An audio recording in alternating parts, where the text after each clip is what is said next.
The dust kicked up beneath Delilah Anders' worn boots as she stumbled into the mining town of Lead, South Dakota, on what felt like the hottest afternoon of July 1883.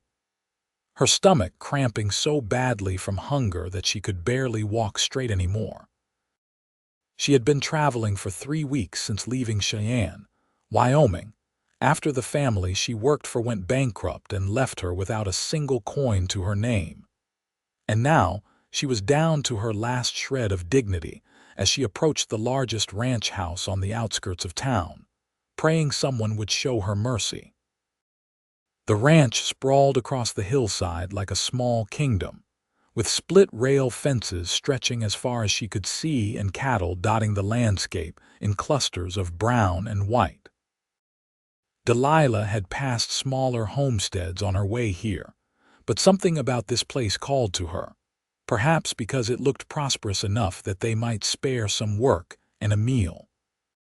Her calico dress, once a cheerful yellow, was now covered in trail dust and sweat stains, and her auburn hair had long since escaped its pins to hang in tangled waves down her back. As she approached the main house, a sturdy log structure with a wide front porch, she noticed a man working near the barn.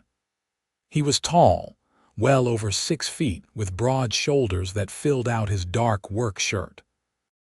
His black hat was pulled low against the sun, but she could see the strong line of his jaw and the hint of stubble there.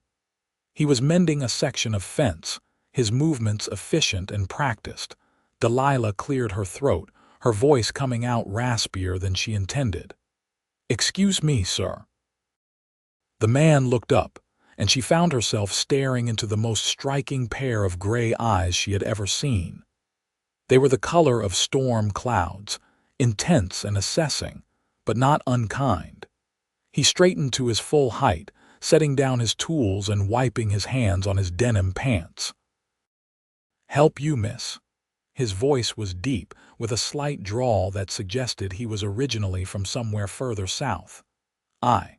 Delilah felt her cheeks burn with embarrassment, but she forced herself to continue. "I am looking for work, sir. Any kind of work. I can cook, clean, mend clothing, help with animals. I do not need pay, just food and a place to sleep, even just for a few days until I can get my bearings." The man studied her for a long moment, his expression unreadable. Delilah felt her hands trembling and clasped them together in front of her to hide it. She had never been reduced to begging before, and the shame of it made her want to cry, though she refused to let tears fall. "When did you last eat?" he asked suddenly. Delilah hesitated. "Yesterday morning. A woman in town gave me half a biscuit." The man's jaw tightened and he glanced toward the house, then back at her. "You look about ready to fall over. Come on." He started walking toward the house, and Delilah hurried to follow, though her legs felt like they might give out at any moment. She expected him to lead her to a back entrance or perhaps to show her where the kitchen was so she could start working, but instead he walked right up onto the front porch and opened the main door. "Sir, I do not think," she started, but he cut her off with a gesture. "Name is Zachary Zimmerman. I own this ranch, and anyone who comes to my door hungry gets fed, no questions asked and no work required first. Come inside." Delilah followed him into the house, her eyes adjusting to the dimmer interior. The main room was large and comfortable, with handmade furniture and colorful woven rugs on the wooden floor. A massive stone fireplace dominated one wall, and she could see doorways leading to what must be a kitchen and other rooms. Everything was tidy but lived in, the home of someone who took pride in what they had built. Zachary led her straight to a large dining table made of solid pine and pulled out one of the chairs. "Sit," he said, his tone leaving no room for argument. Delilah sank into the chair gratefully, her legs finally giving up the fight to keep her upright. Zachary disappeared through a doorway, and she heard the sounds of him moving around what must be the kitchen. She sat there, feeling strange and out of place, her hands folded in her lap as she tried to process this unexpected kindness. He returned a few minutes later carrying a plate piled high with cold roasted chicken, thick slices of bread, cheese, and what looked like apple preserves. He set it in front of her along with a tall glass of water and a cloth napkin. "Eat slowly," he advised. "You have not had much food recently, and I do not want you getting sick." Delilah stared at the plate, then up at him. "I cannot. This is too much. I said I would work for food." "I did not mean for you to just give. I heard what you said." Zachary pulled out the chair across from her and sat down, his gray eyes fixed on her face. "And I am telling you that in my house, guests eat at my table. You can talk about work after you have got some food in you and rested. Now eat before I have to get stubborn about it." There was something in his expression that told her he meant every word, and Delilah found herself picking up the fork with shaking hands. The first bite of chicken nearly made her sob with relief. It was tender and seasoned with herbs, and it was the most delicious thing she had tasted in weeks. She forced herself to eat slowly as he had instructed, though every fiber of her being wanted to devour the entire plate in seconds. Zachary watched her for a moment, then stood and went back to the kitchen. He returned with his own plate and sat back down, eating his meal in comfortable silence while she worked through hers. Delilah was acutely aware of how she must look, dusty and disheveled and practically inhaling her food, but Zachary did not seem bothered by any of it. He simply ate his own meal and occasionally refilled her water glass when it ran low. "Where are you from?" he asked after a while, his tone conversational rather than interrogating. Delilah swallowed her bite of bread. "Originally from Missouri. My parents died of fever when I was 16, and I have been working for different families since then. The last family I worked for in Cheyenne lost everything when their business failed. They let all the staff go without notice or pay." Zachary's expression darkened. "That is a hard thing to do to people depending on you." "They were not bad people," Delilah said, feeling oddly defensive of the family despite everything. "They were desperate themselves, but it left me in a difficult position. I have been traveling north, hoping to find work in the mining towns. I heard lead was growing quickly." "It is," Zachary confirmed. "Silver mining has brought a lot of people here, some good, some not so good. It is not always the safest place for a woman alone." Delilah bristled slightly at that. "I can take care of myself." "I do not doubt that you have been trying to," Zachary said mildly. "But trying and succeeding are two different things. You showed up at my door about to collapse from hunger. That is not taking care of yourself very well." She could not argue with that logic, so she focused on finishing her meal instead. When she finally set down her fork, her plate was empty and she felt more human than she had in days. The cramps in her stomach had eased, replaced by a pleasant fullness that made her want to sleep for a week. "Thank you," she said quietly, meeting Zachary's eyes. "I truly appreciate your kindness." "Now about the work can wait," Zachary interrupted. "You look exhausted. When did you last sleep in a real bed?" Delilah tried to remember. "I stayed at a boarding house in Whitewood a few days ago. I had just enough money for one night. And before that, I have been sleeping outside mostly, under trees or in barns when I could find them." Zachary shook his head and stood up, collecting their plates. "All right, here is what is going to happen. You are going to stay here tonight in a real bed in a real room. Tomorrow, after you have rested and cleaned up, we can talk about what comes next. I do need help around here, that is true enough, but I am not going to discuss employment terms with someone who looks ready to fall asleep in their chair." "That is very generous, but no buts." Zachary's voice was firm but not unkind. "I have a spare room that no one is using. You are going to use it tonight, and that is the end of the discussion." Delilah felt tears prick at her eyes despite her best efforts to hold them back. It had been so long since anyone had shown her genuine kindness without expecting something in return, and the relief of it was overwhelming. "I do not know how to thank you." "You do not have to thank me," Zachary said, his expression softening. "Common decency is not something that requires gratitude. Come on, I will show you the room." He led her down a short hallway to a door on the left. The room beyond was small but comfortable, with a single bed covered in a colorful quilt, a dresser, a washstand with a pitcher and basin, and a window that looked out over the ranch. Everything was clean and well maintained. "There is water in the pitcher if you want to wash up," Zachary said. "And I will get you some clean clothes. They will probably be too big, but they will be better than what you are wearing now. The privy is out back, straight line from the kitchen door." "Whose clothes?" Delilah asked, suddenly wondering if there was a wife she had not yet met. "Mine," Zachary said. "I live alone here. Have for the past 3 years since I bought the place. Had a housekeeper for a while, an older woman named Mrs. Patterson, but she moved to California last year to live with her daughter. Been managing on my own since then, more or less." "More or less." A slight smile tugged at the corner of his mouth, the first she had seen from him. "Some of the ranch hands' wives help out with the heavy cleaning and laundry once a week, and I take meals with the hands in the bunkhouse more often than not. But yes, this house is mostly just me." He left and returned a few minutes later with a folded stack of clothes, a shirt, pants, and a belt. "Like I said, they will be big, but they are clean. Get some rest. If you need anything, I will be around the property." After he left, closing the door behind him, Delilah stood in the middle of the room for a long moment, trying to process everything that had just happened.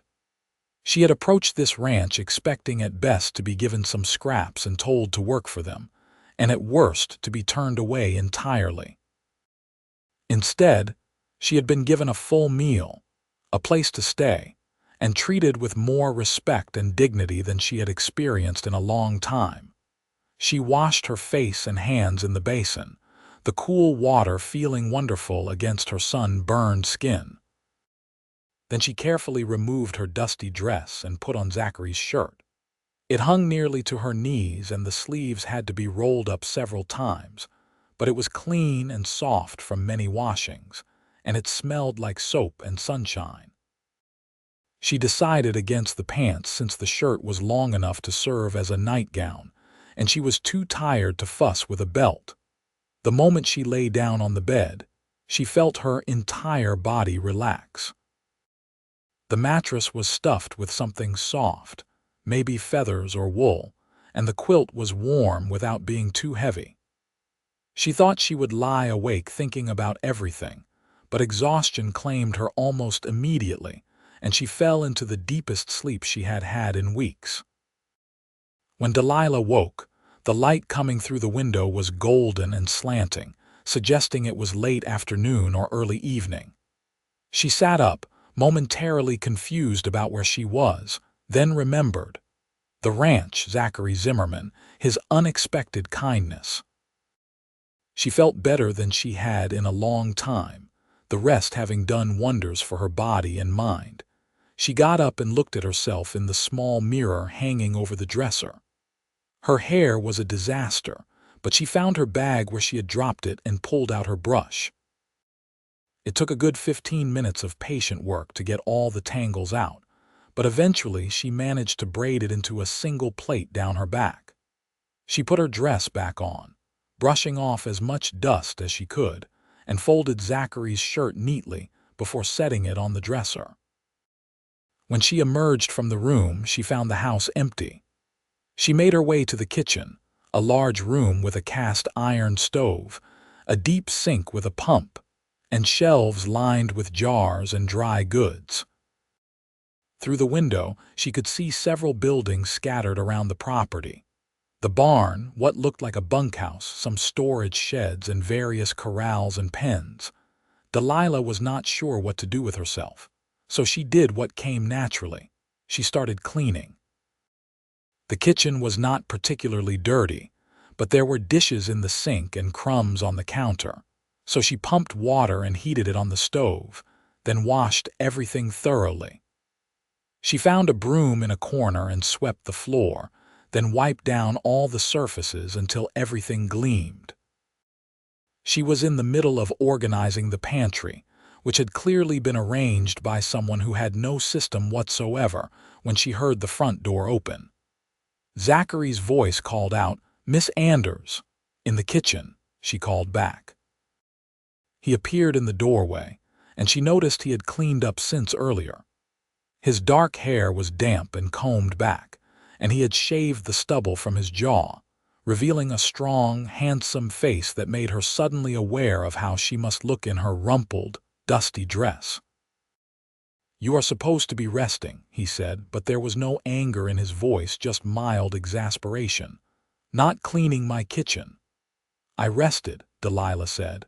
"I slept for hours, and I could not just sit around doing nothing after everything you have done for me. Besides, your pantry was a disaster." "Do you organize things by throwing them at shelves and hoping they stick?" That earned her a genuine laugh, warm and rich. "More or less. Like I said, housekeeping is not my strongest skill." "Well, it is mine." Delilah turned back to the shelves. "So I might as well make myself useful." Zachary was quiet for a moment, then said, "How are you feeling, really?" "Much better," Delilah admitted. "The food and rest helped more than I can say. I feel almost human again." "Good." He leaned against the door frame, watching her work. "I have been thinking about your situation. If you are serious about wanting to work here, I could use the help. Mrs. Patterson leaving put me in a bit of a bind with the house, and while the hands' wives are helpful, they have their own families to take care of. Having someone here full-time would be a big help." Delilah's heart leaped with hope, but she tried to keep her voice steady. "What would the arrangement be? Room and board, obviously. That room you slept in would be yours, 3 meals a day, and I would pay you $20 a month. That is what I paid Mrs. Patterson, and the work would be similar. Cooking, cleaning, laundry, mending. I can do my own cooking and basic cleaning, but having someone to manage the house properly would free up my time considerably." $20 a month was more than fair, especially with room and board included. Delilah had been making 15 with her last family, and she had to pay for her own room. "That is very generous." "It is fair," Zachary corrected. "You would be working hard for it. This is a big place, and keeping it running smoothly is not easy. I would also expect you to help with feeding the ranch hands during busy times like roundup and branding, which means cooking for 10 or 15 men at a time." "I can do that," Delilah said confidently. "I have cooked for large groups before." "Then we have a deal." Zachary extended his hand. Delilah wiped her hands on her dress and shook his hand firmly. His grip was strong and warm, and she felt a strange flutter in her stomach at the contact. "We have a deal." "Good." He released her hand and straightened up. "Now, since you are determined to work despite my suggestion that you rest, how about we start with supper? I can show you where everything is and how I usually do things, and then you can improve on my system however you see fit." They spent the next hour working together in the kitchen, and Delilah found herself relaxing in Zachary's presence. He was easy to talk to, with a dry sense of humor that caught her off guard and made her laugh. He told her about the ranch, how he had come to South Dakota from Texas 5 years earlier with money he had saved from years of work on other people's ranches, determined to build something of his own. "Why lead?" Delilah asked as she mixed biscuit dough. "Why not stay in Texas?" "Too many bad memories there," Zachary said, his expression growing distant. "Lost my parents to a fever outbreak, then my younger sister died in childbirth a year later. After that, Texas just felt empty, I needed a fresh start somewhere new. I am sorry, Delilah said softly. That must have been very hard. It was. He was silent for a moment, then shook himself slightly. But that was years ago. I have built a good life here. The ranch is profitable, I have good men working for me, and the land is beautiful in its own harsh way. I do not regret the move. They prepared a simple meal of fried steaks, biscuits, and canned beans and ate together at the big table. Delilah was still full from her late lunch, so she ate lightly, but Zachary had a healthy appetite. As they ate, he told her more about the ranch operations, the cattle they raised, the horses he bred, and the various challenges of running a spread this size. "You ever get lonely?" Delilah asked, then immediately wished she could take the question back. "I am sorry, that was too personal." "No, it is all right." Zachary considered the question. "Sometimes, I suppose, but I have the hands to talk to, and I go into town regularly for supplies and such. I have never been one who needs a lot of company. I am comfortable with my own thoughts." "I understand that," Delilah said. "I have spent so much of my life in other people's houses, surrounded by their families and their lives, that sometimes I craved just being alone with my own thoughts. Though I suppose I got more of that than I wanted these last few weeks." "That is different," Zachary said. "Being alone by choice is one thing. Being alone because you have no other option is something else entirely." After supper, Zachary insisted on helping her clean up despite her protests. They worked in companionable silence, and Delilah found herself very aware of him in the space, the way he moved with easy confidence, the strength in his hands as he dried the dishes she washed. She scolded herself for noticing such things. He was her employer now, nothing more, and she needed this job too badly to complicate it with foolish romantic notions. Over the next few weeks, Delilah settled into life on the ranch with surprising ease. She woke early each morning to prepare breakfast for Zachary before he headed out to work, then spent her days cleaning, doing laundry, mending clothes, and preparing meals. The work was hard but satisfying, and she took pride in bringing order to the house.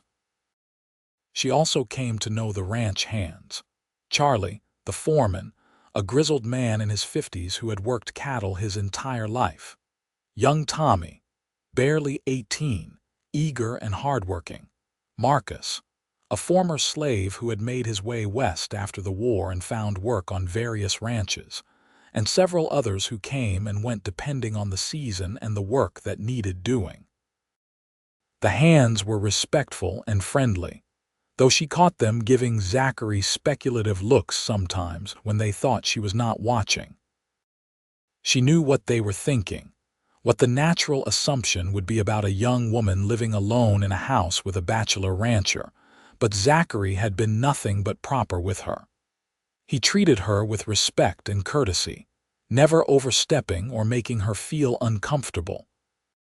Still, she could not help noticing things about him. The way his face lit up when he smiled, which happened more often now than it had when she first arrived. The patience he showed with the animals and the younger ranch hands. The fairness with which he treated everyone who worked for him, regardless of their background. The quiet strength he carried himself with, the sense that this was a man who could be counted on in a crisis.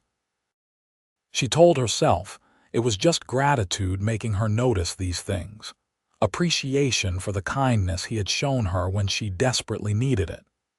But as the days turned into weeks, she began to suspect it was something more. One evening in early August, about a month after she had arrived, Delilah was preparing supper when Zachary came in earlier than usual. She looked up from the potatoes she was peeling and saw that his expression was troubled. "Is something wrong?" she asked. Zachary removed his hat and ran a hand through his hair. "Got word from town today.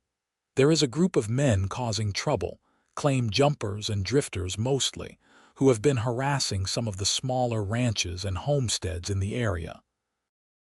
They have not hit anyone nearby yet, but Charlie thinks it is only a matter of time. Delilah felt a chill run down her spine. What do? Steal cattle, horses, whatever they can get their hands on. Sometimes they rough up the owners if they put up a fight. They are particularly bold if they think a place is not well defended. He met her eyes. I want you to know that this house is safe. I have good men here and we are prepared to defend what is ours, but I also want you to be careful. Do not go wandering off the property alone, and if you see anyone you do not recognize, come find me or one of the hands immediately. I will, Delilah promised, touched by his concern. Thank you for telling me. The tension on the ranch increased over the next few days as everyone stayed alert for trouble. Zachary started keeping his rifle closer to hand, and the ranch hands took turns keeping watch at night. Delilah made sure to keep the doors locked when she was alone in the house, something she had not bothered with before. The trouble came on a Thursday afternoon. Delilah was in the garden behind the house, picking tomatoes and beans for supper, when she heard horses approaching. She straightened up, shading her eyes against the sun, and saw 3 men riding up to the house. They were rough-looking, unshaven and dusty, with the kind of hard eyes that made her instantly wary. She set down her basket and hurried toward the house, hoping to get inside before they noticed her, but one of them called out, "Hey there, pretty lady. No need to run off. We are just looking for some water for our horses." Delilah stopped but did not move any closer. "The ranch owner is not here right now. You should come back later." "That's so." The man who had spoken, apparently the leader, swung down from his horse. He was tall and lean, with a scar running down one cheek. "Well, we are here now, and our horses are thirsty. Surely you can spare some water." "The trough is over by the barn," Delilah said, pointing. "Help yourselves and then move along." The man grinned, showing yellowed teeth. "Not very friendly, are you? Here we are, just asking for a little water, and you are acting like we are criminals or something." "I do not know you," Delilah said firmly, backing toward the house. "And I have work to do. Water your horses and go." The other 2 men had dismounted now, and they were spreading out, one moving toward the barn and the other circling toward the side of the house. Delilah's heart began to pound. This was not good. "You know," the leader said conversationally, walking slowly toward her, "a ranch this size must have some valuable things lying around. Cattle, horses, maybe some cash money in the house. Seems a shame for one woman to be here all alone with no one to protect it." "I said the owner is not here," Delilah repeated, her voice steady despite her fear. "But the ranch hands are nearby, and if you do not leave right now, there will be trouble." The man laughed. "I do not see any ranch hands. I just see you and us and a whole lot of empty space." A shot rang out, kicking up dust at the man's feet. He jumped back with a curse, and Delilah spun around to see Zachary striding toward them from the direction of the barn, his rifle in his hands and his expression deadly serious. "The lady asked you to leave," Zachary said, his voice cold. "I suggest you do it." The leader held up his hands, trying to look innocent. "Now, friend, there is no need for that. We were just asking for some water. And she told you where to find it. So water your horses and get off my property." Zachary had reached Delilah's side now, positioning himself slightly in front of her. "You have about 10 seconds before I decide you are trespassing with ill intent, and then this conversation gets a lot less friendly." The 3 men exchanged glances, clearly assessing their chances. Then Charlie and Marcus appeared from around the barn, both carrying rifles, and the odds shifted decisively against the strangers. All right," the leader said, backing toward his horse. "No need to get excited. We are going." They mounted up and rode off at a quick pace, and Delilah felt her knees go weak with relief. Zachary's hand came to rest on her shoulder, steadying her. "Are you all right?" he asked, his eyes searching her face. "Yes," she managed. "I am fine, just shaken up. I tried to get to the house, but they cornered me." "You did the right thing," Zachary said. "You stayed calm and did not give them any excuse to escalate things. That took courage." Charlie approached, his expression grim. "Those were definitely some of the troublemakers we heard about. They were casing the place, seeing what we have and how well defended it is." "They will not be back here," Zachary said with certainty.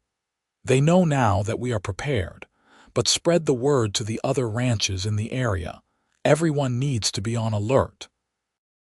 That evening, Delilah found her hands shaking as she prepared supper. The encounter had frightened her more than she wanted to admit, and she kept replaying it in her mind, thinking about what could have happened if Zachary had not arrived when he did. Zachary came into the kitchen as she was dishing up the food and gently took the serving spoon from her hand. "Sit down," he said. "You have had a shock. Let me finish this." "I am fine," Delilah protested, but he gave her a look that brooked no argument, so she sat. He served them both and sat down across from her. For a few minutes they ate in silence, but Delilah could feel the tension radiating from him. "I am sorry," he said finally. "This is my fault. I should have been closer to the house. I should have made sure someone was always nearby." "How could you have known they would come?" Delilah asked. "You cannot be everywhere at once." "No, but I can be more careful.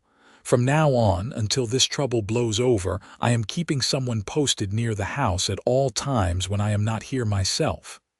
He met her eyes. "I need you to promise me something. If anything like this happens again, if anyone makes you feel unsafe, I do not care how busy I am or what I am doing, you send someone to get me immediately. Your safety is more important than any work that needs doing." The intensity in his voice made her heart skip a beat. "All right," she said softly. "I promise." The incident brought them closer together in a way Delilah had not expected. Zachary became more protective, checking on her frequently throughout the day, making sure she had everything she needed.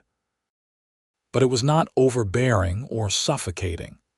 Instead, it felt like genuine care, like she mattered to him beyond just being his housekeeper. And Delilah found herself watching for him, listening for the sound of his boots on the porch, looking forward to their meals together when they would talk about everything and nothing. She learned that he loved horses more than cattle, that he had a deep respect for the land and the animals that depended on it, that he believed in treating people fairly regardless of who they were or where they came from. "My father always said that a man's character is not determined by what he looks like or where he was born, but by what he does when no one is watching," Zachary told her one evening as they sat on the porch watching the sunset. "I try to live by that. It is not always easy, especially out here where there is not much law and people think they can get away with anything, but I sleep better at night knowing I have treated people right." "That is a good philosophy," Delilah said. "Your father sounds like he was a wise man." "He was." Zachary's expression softened with memory. "I wish you could have met him. He would have liked you. He always appreciated people who were not afraid of hard work." "I wish I could have met him too," Delilah said, and meant it. August faded into September, and the air took on a crisp quality that signaled the approach of fall. The ranch grew busy with preparations for the coming winter, and Delilah found herself working longer hours to help feed the extra hands Zachary had hired for the fall roundup. She baked dozens of biscuits and pies, cooked huge pots of stew and beans, and kept the coffee flowing from dawn until well after dark. It was exhausting work, but she loved it. She loved feeling useful and capable, loved the appreciation the men showed for her efforts, loved the way Zachary would catch her eye across the crowded table and smile. a private moment of connection in the midst of chaos.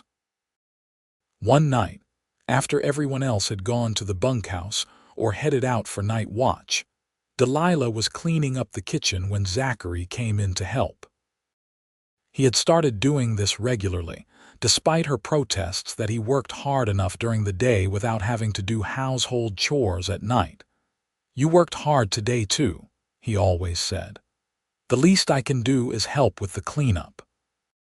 Tonight, as they worked side by side washing and drying dishes, Delilah found herself acutely aware of how close they were standing, how their hands would occasionally brush as they exchanged plates. There was something in the air between them, a tension that had been building for weeks, and she did not know what to do about it. "Delilah," Zachary said suddenly, setting down the dish he was drying. "Can I ask you something?" "Of course," she said, her heart beginning to race. He turned to face her fully, his gray eyes serious. "Do you ever think about the future? About what you want from life?" Delilah set down the dish she was washing and dried her hands on her apron, buying herself time to think. "I suppose I have not let myself think about it much. For so long I was just focused on surviving, on getting through each day. Future plans seemed like a luxury I could not afford. And now," his voice was gentle, encouraging, "now," she took a breath, "now I think I would like to have a home, not just a place to work and sleep, but a real home. A place where I belong, where I am not just the help. Maybe a family someday, if that is in the cards for me. Nothing grand or fancy, just something solid and real." Zachary nodded slowly, his expression thoughtful. "That is a good dream. Everyone deserves that. What about you?" Delilah asked, gathering her courage. "What do you want from the future?" He was quiet for a long moment, and she thought he might not answer. Then he said, "I want what I have been building here, but I want to share it with someone. For the first few years after I came here, I was so focused on establishing the ranch and making it profitable that I did not think much about anything else. But lately—" He paused, his eyes finding hers. "Lately, I have realized that success does not mean much if you have no one to share it with." The air between them seemed to crackle with possibility. Delilah's mouth went dry, and she could not look away from his eyes. "Delilah," he said softly, taking a step closer. "I need to tell you something, and I hope it does not make things awkward between us, but I cannot keep it to myself anymore. These past few months, having you here, getting to know you, you have become more to me than just someone who works here. Much more." Her heart was pounding so hard she was sure he could hear it. "Zachary, I know the circumstances of how we met were not ideal," he continued, "and I know there is a power imbalance with me being your employer. The last thing I want is for you to feel pressured or obligated in any way. But I care about you, Delilah, more than I have cared about anyone in a long time, and if there is any chance that you might feel the same way, I would like the opportunity to court you properly, to see if what I think is growing between us is real." Delilah felt tears prick at her eyes, but they were good tears, happy tears. "You do not know how much I hoped you might say something like that. I have been trying so hard not to let myself care for you, telling myself it was just gratitude or that I was being foolish. But it is more than that. You make me feel safe and valued and seen in a way I have never experienced before. So yes, Zachary. Yes, I would very much like to see where this could go." The smile that spread across his face was radiant, transforming his normally serious expression into something boyish and joyful. He reached out and took her hand, his thumb brushing across her knuckles in a gentle caress. "I promise to do this right," he said, "to treat you with the respect and care you deserve, and I want to make something clear. Your position here is not dependent on this.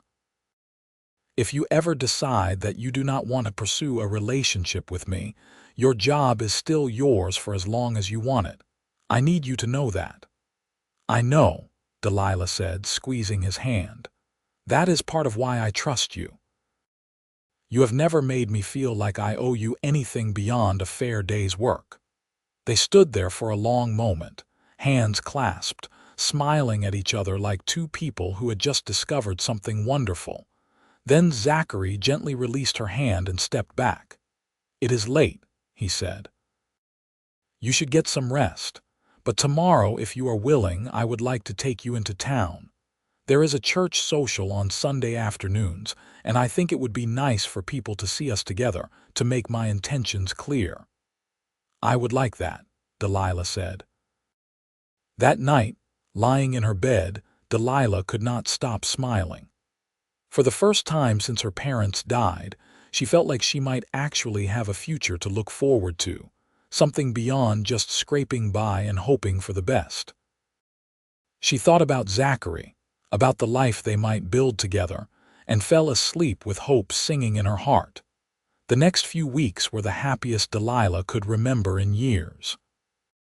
Zachary courted her with old-fashioned propriety, taking her into town for church services and social events, bringing her small gifts like wildflowers or ribbons for her hair, spending long evenings talking with her on the porch after the day's work was done. The ranch hands noticed the change in their relationship and approved wholeheartedly. Charlie told her one day with gruff affection that he had not seen Zachary this happy since before his family died, and that she was good for him. "He is a good man," Charlie said. "One of the best I have worked for, but he has been lonely, even if he would not admit it. You have brought light back into this place." The town's reaction was more mixed. Some people were happy for them, but others whispered about the impropriety of it all, about the young woman who had shown up out of nowhere and captured the attention of one of the area's most eligible bachelors. Delilah tried not to let it bother her, but sometimes the whispers stung. Zachary noticed her distress after one particularly unpleasant encounter with a group of gossiping women outside the general store. He took her hand as they walked back to where they had left the wagon and said, "Do not let them get to you.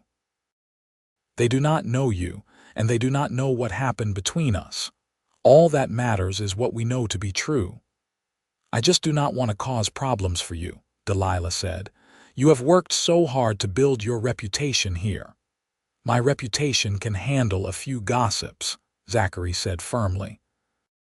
"And anyone worth knowing will judge us by how we treat each other and how we live our lives, not by rumors and speculation." As autumn deepened and the leaves turned gold and red in the scattered cottonwood trees along the creek, Zachary began teaching Delilah to ride. She had been on horses before but had never learned to ride well, and he was patient and encouraging as she worked to improve her skills. "You are a natural," he told her one crisp October afternoon as they rode along the ridge overlooking the ranch. "Another few weeks and you will be able to keep up with anyone." From their vantage point, they could see the entire spread laid out before them. The house and outbuildings, the cattle grazing in the distance, the creek winding through the valley. It was beautiful in a stark, honest way, and Delilah felt a fierce love for this place growing in her heart. "I can see why you love it here," she said. "It is harsh sometimes, but it is real, honest. You know where you stand." "That is exactly it," Zachary said, pleased that she understood. "Out here, you succeed or fail based on your own efforts and the choices you make. There is something deeply satisfying about that." He reached over and took her hand, and they sat there on their horses, hands clasped, looking out over the land as the sun began to set.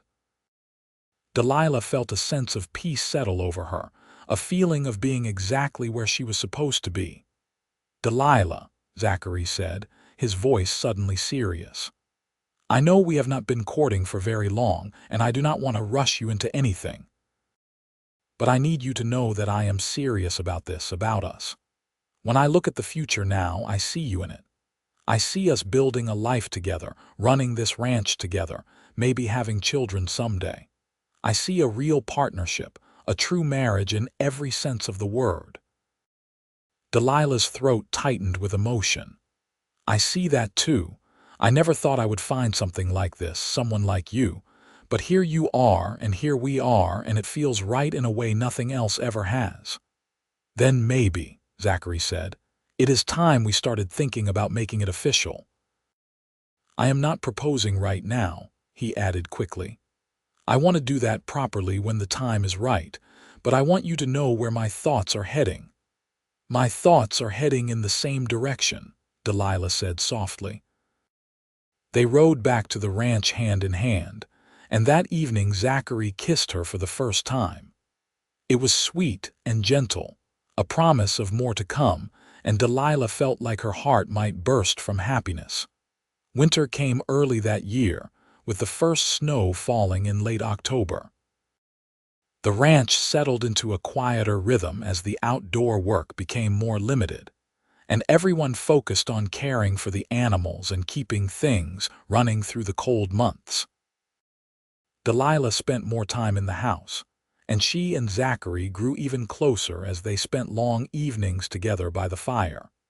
He taught her to play chess, and she taught him some of the songs her mother used to sing. They read to each other from the books in his small library, and they talked about everything under the sun. One snowy evening in early December, as they sat together on the couch with a blanket draped over their legs, Zachary said, I want to take you to meet my neighbors after the holidays. The Andersons have a ranch about 10 miles from here. Henry Anderson and I have become friends over the years, and his wife Sarah is one of the kindest people you will ever meet. I think you will like them. I would love to meet them, Delilah said. It would be nice to have some friends nearby. Sarah has been after me for years to find a good woman and settle down, Zachary said with a slight smile. She is going to be insufferable when she meets you, going on about how she was right all along, and how she knew I just needed to meet the right person.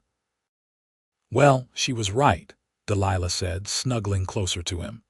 You just needed to meet the right person, who just happened to show up at my door one day, hungry and desperate and too proud to accept help without offering to work for it, Zachary said, his arm tightening around her.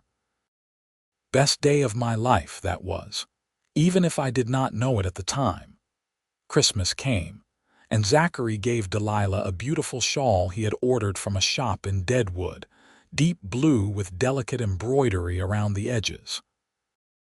She gave him a new shirt she had sewn herself, carefully measuring one of his old ones to get the size right and working on it in secret during the rare moments when he was not around.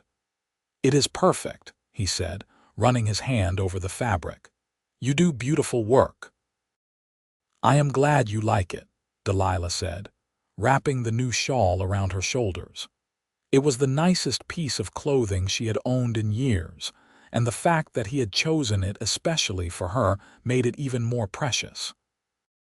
They spent Christmas Day quietly, just the two of them, cooking a special meal together and exchanging small gifts.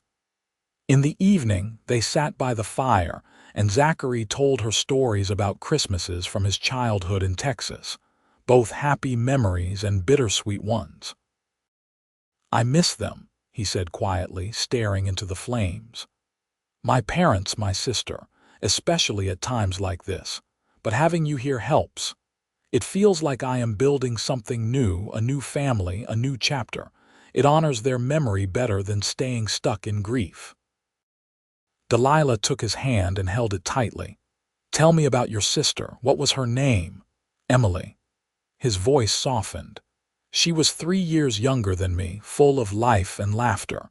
She married a man named Daniel when she was 18, a good man who treated her well. When she got pregnant, they were both so excited, but the labor went wrong and he stopped, swallowing hard. She and the baby both died. Daniel was never the same after that. He ended up going west to California, said he could not stay in Texas anymore with all the memories. I understood that feeling. I am so sorry, Delilah said. That is a terrible thing to go through. It was a long time ago, Zachary said, but I think about her often. She would have liked you. She always said I needed someone who would not let me get too serious and brooding, someone who would make me laugh. I will do my best to live up to that, Delilah promised. As winter deepened, they settled into a comfortable domestic routine that felt remarkably like marriage already. They worked together, ate together, spent their evenings together. The only real difference was that they maintained separate bedrooms, and Zachary was always scrupulously proper in his behavior, never pushing for more than she was ready to give. On a cold evening in late January, after a day when a blizzard had kept them both inside, Zachary stood up from the dinner table and held out his hand to her. "Come with me. I have something I want to show you." Delilah took his hand and let him lead her to his study, a small room off the main living area that he used for managing the ranch's business. He lit the lamp on the desk and pulled out a wooden box from one of the drawers. "This belonged to my mother," he said, opening the box to reveal a delicate gold ring with a small diamond. "My father gave it to her when they got engaged. After she died, it came to me. I have been carrying it around for years, never quite knowing what to do with it." Delilah's heart began to race as she looked at the ring, then up at his face. Zachary took a deep breath and got down on one knee, holding the ring box in both hands.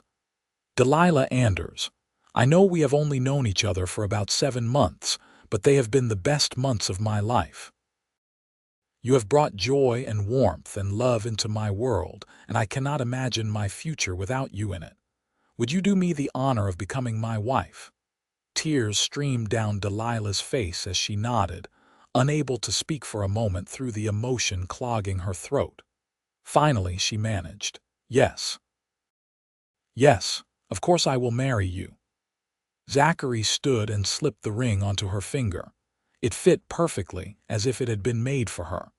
Then he pulled her into his arms and kissed her, longer and deeper than before, a kiss that spoke of promises and passion and a lifetime of love ahead. "I love you," he whispered against her lips. "I should have said it before, but I love you, Delilah, more than I can ever put into words." "I love you too," she said, her hands cupping his face. "So much. You saved my life that day when you gave me a seat at your table instead of putting me to work, and then you gave me so much more. A home, a future, a reason to hope again." They stayed up late that night, talking about their plans for the future. They decided to wait until spring for the wedding, to give the weather time to improve and to allow for proper preparations. Zachary wanted to invite his friends from surrounding ranches and some business associates from town. Delilah had no family to invite, but she had made a few friends among the other ranch wives in the area, and she looked forward to sharing the day with them. "We could have the wedding here at the ranch," Zachary suggested. "If the weather cooperates, we could set up outside, make a real celebration of it." "That sounds perfect," Delilah agreed. "This place is already home to me. It feels right to get married here." Word of their engagement spread quickly through the community, and the reaction was mostly positive. Most people had already assumed they were courting seriously, so the engagement was not a surprise. Sarah Anderson, when she and her husband came to visit in early February, embraced Delilah with genuine warmth and declared that she had known from the start that they were perfect for each other. Zachary needed someone strong and capable, someone who would not be intimidated by ranch life, Sarah said, as she and Delilah worked together in the kitchen preparing coffee and cake for the men. "And you needed someone who would appreciate those qualities and treat you as an equal partner." "It is a good match. It really is," Delilah agreed, finding herself liking the older woman immensely. "I feel very fortunate." "Fortune has nothing to do with it," Sarah said firmly. "You both made good choices. That is what matters." The winter finally began to break in late March, with warmer days melting the snow and revealing the muddy brown earth beneath. The ranch came alive again with activity as everyone prepared for the spring work. Calving season, branding, getting the cattle out to fresh pasture. Delilah and Zachary set their wedding date for the first Saturday in May, giving them time to get through the busiest part of the spring work. Delilah sewed herself a wedding dress with fabric Zachary bought her on a trip to Deadwood, a lovely cream-colored cotton with delicate lace trim. It was simple but elegant, suitable for a ranch wedding. She also spent time preparing the house for married life, adding small touches here and there to make it more of a home. She made new curtains for the windows, pieced together a quilt for their bed, and planted a kitchen garden with vegetables and herbs. As the wedding day approached, Delilah found herself growing more and more excited. She was not nervous, which surprised her. She felt only certainty and joy at the thought of marrying Zachary, of making official what already felt true in her heart. The night before the wedding, Sarah Anderson insisted that Delilah stay at their ranch, saying it was bad luck for the groom to see the bride before the ceremony. Zachary had rolled his eyes at the superstition, but had agreed good-naturedly. And so Delilah found herself in the Andersons' comfortable guest room, trying to sleep despite her excitement. Sarah came in to check on her before bed, sitting on the edge of the mattress like a mother would. "How are you feeling?" she asked. "Happy," Delilah said simply. "So happy I can hardly believe it is real sometimes." "It is real," Sarah assured her, "and it is going to be wonderful. Marriage is not always easy, mind you. There will be hard times and disagreements and days when you wonder what you were thinking. But with a good man like Zachary, and with the love I have seen between you two, you will weather those times together and come out stronger for them." "Thank you," Delilah said, "for everything. For welcoming me, for being a friend. It means more than you know." "You are going to be family now," Sarah said, patting her hand. "That is what we do for family." The wedding day dawned bright and clear, with a gentle breeze carrying the scent of spring flowers across the prairie. Sarah helped Delilah dress and arranged her hair in a simple but elegant style, weaving small white wildflowers into the auburn strands. When Delilah looked at herself in the mirror, she barely recognized the woman staring back at her. Gone was the desperate, hungry wanderer who had stumbled onto the Zimmerman ranch nearly a year ago. In her place was a confident, radiant bride, glowing with happiness and love. The Andersons drove her back to the ranch in their wagon, and Delilah's breath caught when she saw what Zachary and the ranch hands had done. They had set up rows of chairs in front of the house, decorated with ribbons and wildflowers. A simple arch made of fresh-cut willow branches stood at the front, and someone had strung lanterns in the trees for later, when the celebration would continue into the evening. Guests were already arriving, neighboring ranchers and their families, people from town, the ranch hands dressed in their Sunday best. Charlie was going to stand up with Zachary as his best man, and Sarah had agreed to stand with Delilah. Henry Anderson helped her down from the wagon and offered her his arm. "Ready?" he asked with a kind smile. "Very ready," Delilah said. As they walked toward the assembled guests, Delilah saw Zachary standing beneath the arch, and her heart swelled with love. He was wearing a new black suit and a white shirt, his dark hair neatly combed, and the look on his face when he saw her took her breath away. It was pure love, pure joy, pure devotion. The ceremony itself was simple, conducted by a circuit preacher who visited the area monthly. They exchanged vows and rings. Zachary had bought himself a simple gold band to match the one he gave Delilah, and when the preacher pronounced them husband and wife, Zachary kissed her with such tenderness that several women in the audience dabbed at their eyes with handkerchiefs. The celebration that followed was lively and joyful. Tables had been set up with food that various guests had brought: roasted meats, fresh bread, pies and cakes, and plenty to drink. There was music and dancing, with Charlie surprising everyone by pulling out a fiddle and playing with considerable skill. Zachary danced with Delilah as the sun set, holding her close as they swayed to the music. "Happy?" he asked, his lips near her ear. "Happier than I ever thought possible," she said. "Thank you for seeing me that day, really seeing me, and for giving me a chance at this life." "Thank you for taking that chance," he replied. "Thank you for trusting me, for loving me. I am going to spend the rest of my life making sure you never regret it." "I could never regret it," Delilah said. "You are the best thing that ever happened to me." The party continued late into the night, with lanterns glowing in the darkness and laughter echoing across the ranch. But eventually the guests began to leave, heading home or to the bunkhouse if they were staying over. Sarah hugged Delilah tightly before she and Henry departed. "Be happy," she whispered. "You deserve it." Finally, Delilah and Zachary were alone. They walked into the house hand in hand, and Zachary swept her up into his arms, carrying her across the threshold as tradition dictated. Delilah laughed, wrapping her arms around his neck. He carried her straight to his room, which was now their room, and set her gently on her feet beside the bed. The nervousness that Delilah had not felt before suddenly bloomed in her stomach, but Zachary seemed to sense it. He cupped her face in his hands and kissed her softly.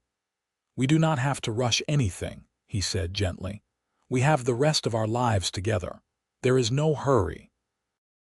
"I know," Delilah said, "but I want this. I want all of it. I want to be your wife in every way." "Then let me show you how much I love you," Zachary whispered, and proceeded to do exactly that, with patience and tenderness and a passion that left them both breathless and complete. Later, as they lay tangled together in the moonlight streaming through the window, Delilah traced patterns on Zachary's chest and marveled at how much her life had changed in less than a year. She thought about the desperate woman who had approached this ranch begging for work, never imagining that she would find not just food and shelter, but love and a true home. "What are you thinking about?" Zachary asked, his fingers playing with her hair. "About how grateful I am," she said. "About how lucky I am that I happened to choose this ranch to ask for help. About how you gave me a seat at your table instead of putting me straight to work like I asked." "I am the lucky one," Zachary said. "The moment I saw you standing there, trying so hard to be brave despite being terrified and starving, something in my chest just cracked open. I knew I wanted to help you, to protect you. I did not know then that I was going to fall in love with you, but looking back, I think some part of me knew even then that you were special. We were meant to find each other," Delilah said. "I truly believe that. All the hard times, all the struggles that brought me here, they were worth it to end up with you." They fell asleep in each other's arms, and Delilah woke the next morning to sunlight and the warmth of her husband beside her. She smiled at that word, husband. It still felt new and wonderful. Over the next few years, Delilah and Zachary built a life together that exceeded both their expectations. The ranch prospered under their joint management. Delilah proved to have a good head for the business side of ranching, keeping meticulous records and helping Zachary make smart decisions about when to sell cattle and what stock to invest in. She also transformed the house into a real home, warm and welcoming. They hosted dinners for neighbors and friends, and the Zimmerman Ranch became known as a place of hospitality and good fellowship. Delilah's cooking became legendary in the area, with ranch hands from other spreads sometimes finding excuses to visit around mealtimes. Their first child, a son they named Matthew Zachary Zimmerman, was born in the spring of 1885, 2 years after their marriage. Zachary was overcome with emotion when he held his son for the first time. tears streaming down his face as he looked from the baby to Delilah and back again. "Thank you," he said, his voice choked. "Thank you for this gift, for this family." "Our family," Delilah corrected gently, exhausted but happy. "We made him together." Watching Zachary with their son was a joy. He was a devoted father, patient and loving, teaching Matthew to ride almost before the boy could walk, showing him how to care for animals and respect the land. Delilah often found them together in the barn or out in the pastures, Zachary explaining something while Matthew listened with rapt attention. 2 years later, they welcomed a daughter, Sarah Elizabeth, named after Sarah Anderson, who had become like a mother to Delilah. Sarah was delighted by the honor and spoiled her little namesake shamelessly. Life on the ranch was not always easy. There were droughts and harsh winters, cattle that got sick, crops that failed. But Delilah and Zachary faced everything together, their partnership only growing stronger with each challenge they overcame. One evening, when Matthew was 5 and little Sarah was 3, Delilah stood on the porch watching her children play in the yard while Zachary worked with a horse in the corral. The sun was setting, painting the sky in shades of gold and pink, and she felt a sense of profound contentment wash over her. Zachary finished with the horse and came to join her, slipping his arm around her waist and pulling her close. Together they watched their children, who were now chasing each other around the yard, their laughter ringing out in the evening air. "You ever think about that first day?" Zachary asked. "When you showed up here asking for work?" "All the time," Delilah admitted. "I think about how different my life could have been if you had just given me some chores and sent me on my way after a few days, or if I had chosen a different ranch to ask for help. It terrifies me sometimes, how close I came to missing all of this." "But you did not miss it," Zachary said, pressing a kiss to her temple. "You were brave enough to ask for help, and I was smart enough to see what a treasure had landed on my doorstep. We found each other, and that is all that matters." "I love you," Delilah said, turning in his arms to face him properly. "More now than even on the day we married, if that is possible. Every day with you is a gift." "I love you too," Zachary replied. "You took a broken, lonely man and gave him a reason to believe in happiness again. You gave me a family, a real home. I will never stop being grateful for that, or for you." They kissed as the sun dipped below the horizon, their children playing nearby, the ranch spreading out around them in the gathering twilight. It was a perfect moment, one of thousands they would share over the years to come. As their children grew older, Delilah and Zachary made sure to pass on the values that had brought them together. The importance of hard work, the value of treating all people with respect regardless of their circumstances, the power of compassion and generosity. They told Matthew and Sarah about how they had met, about how their mother had been brave enough to ask for help when she needed it, and how their father had been kind enough to see beyond circumstances to the person beneath. "Never judge people by their worst moments," Zachary would tell them. "Judge them by what they do when given a chance to show their true character." The ranch continued to prosper over the years. They expanded their land holdings, improved their breeding stock, and built a reputation for fairness and quality that brought buyers from across the territory. Zachary trained Matthew in every aspect of ranch management, preparing him to eventually take over, while Sarah proved to have her mother's head for numbers and helped with the bookkeeping from a young age. In the summer of 1892, when Matthew was 7 and Sarah was 5, Delilah discovered she was pregnant again. This baby, another son they named William, was a surprise but a welcome one. Watching Zachary with their 3 children, seeing the joy and love in his face, Delilah marveled at how far they had both come from those early days of loneliness and loss. "We have built something good here," she told him one night as they sat together on the porch, a tradition they had maintained throughout their marriage. "Something worth all the struggles it took to get here." "We have," Zachary agreed, "and the best part is knowing we built it together. Every decision, every challenge, every triumph, we faced it as a team. That is what makes it special."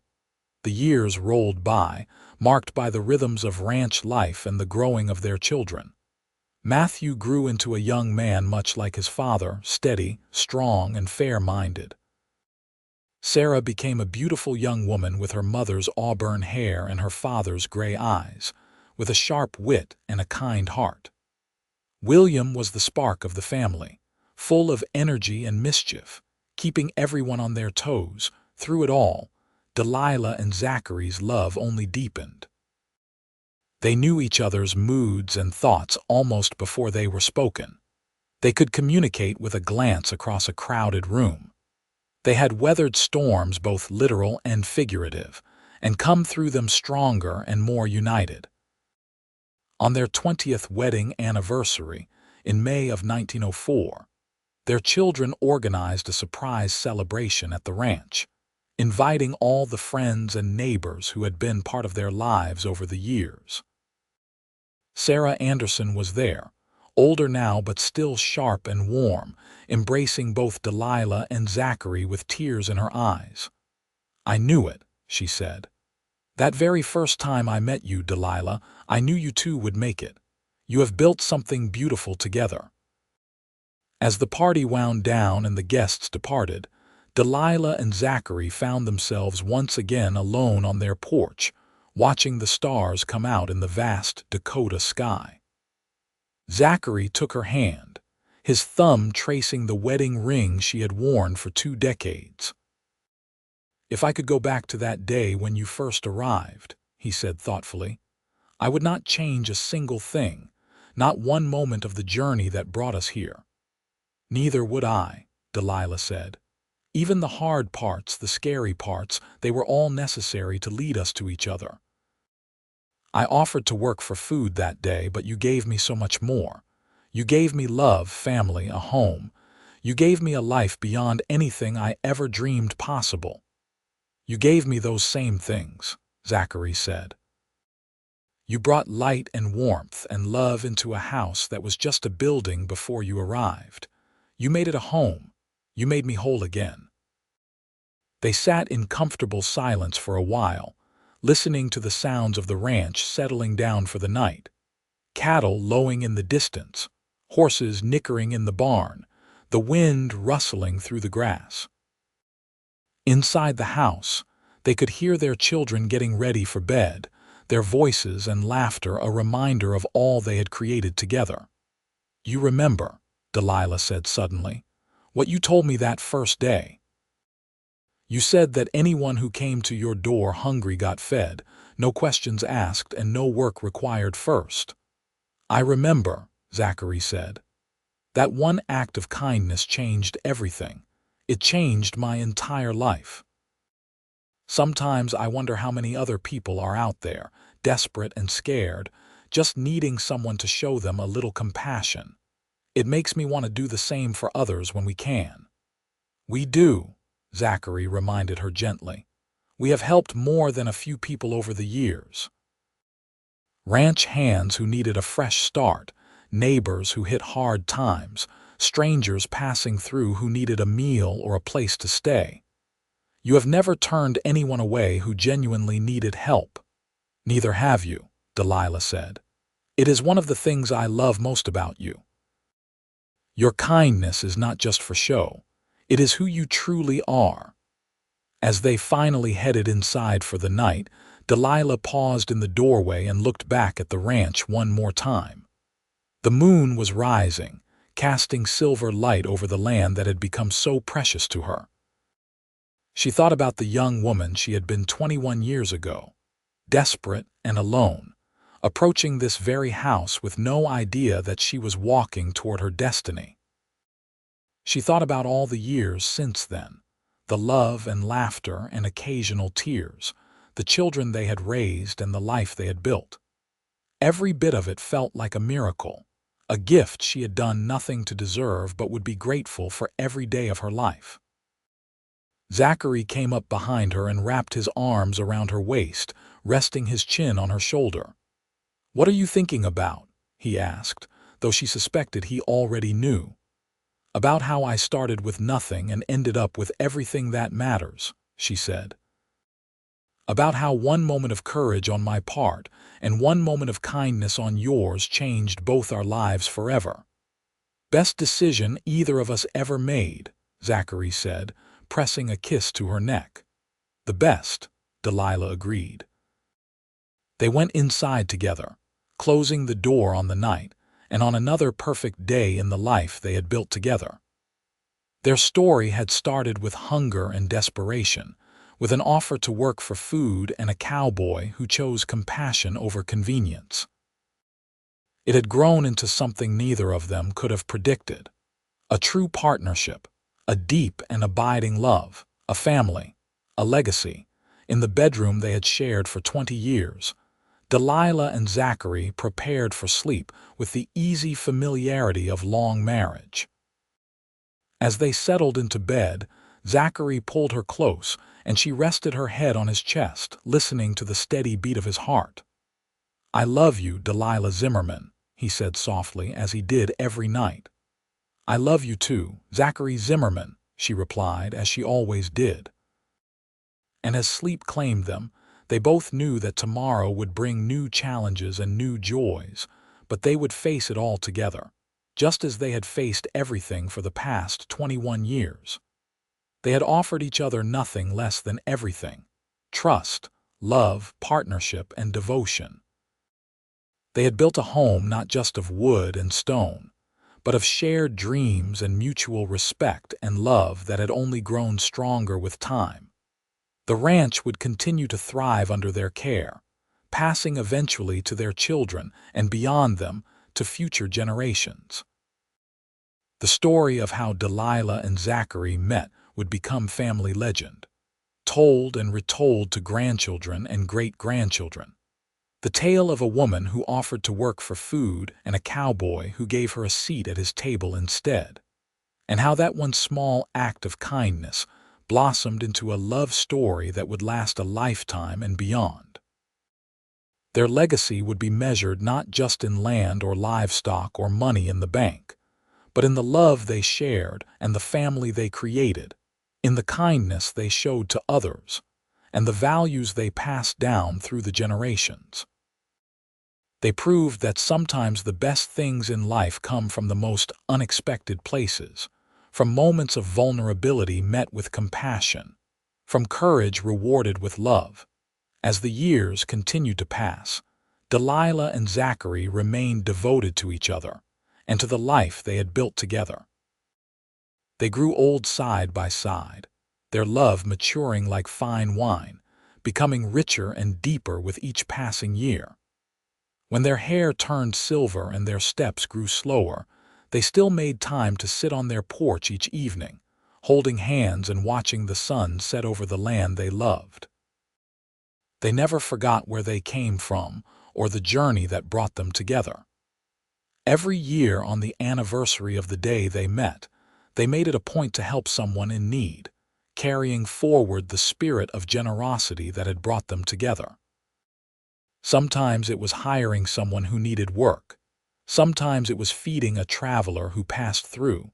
Sometimes it was helping a neighbor through a difficult time. It became their tradition, their way of honoring the beginning of their love story and paying forward the kindness that had changed both their lives. Their children grew up strong and capable, carrying forward the values their parents had instilled in them. Matthew took over running the ranch as Zachary and Delilah gradually stepped back, and he proved to be an excellent manager, building on the foundation his parents had laid. Sarah married a good man from a neighboring ranch and started her own family, remaining close to her parents and visiting often with her children.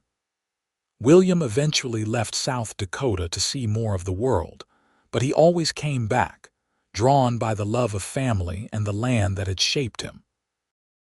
On their 40th wedding anniversary in May of 1924, Delilah and Zachary celebrated with a large party attended by children, grandchildren, and friends both old and new. It was a joyous occasion, filled with laughter and love, and the kind of deep contentment that comes from a life well lived. As the party wound down and they once again found themselves on their beloved porch, Zachary turned to Delilah with a smile. They were in their 60s now, their bodies bearing the marks of hard work and long years, but their eyes still sparkled with love when they looked at each other. 40 years, he said, shaking his head in wonder. 40 years since I gave you a seat at my table. Best meal of my life, Delilah said with a smile, though every meal since then has been pretty wonderful too. We have been blessed, Zachary said seriously. More than I ever thought possible. A good life, a happy marriage, wonderful children. What more could anyone ask for? Nothing, Delilah said. Absolutely nothing. We have everything that matters. They sat in comfortable silence for a while, watching their grandchildren play in the yard just as they had once watched their own children do the same. The cycle of life continued, generation following generation, but some things remained constant. Love, family, home. You know what I think about sometimes, Delilah said after a while. I think about what would have happened if you had been like most people that day, if you had given me some chores in exchange for a meal and sent me on my way.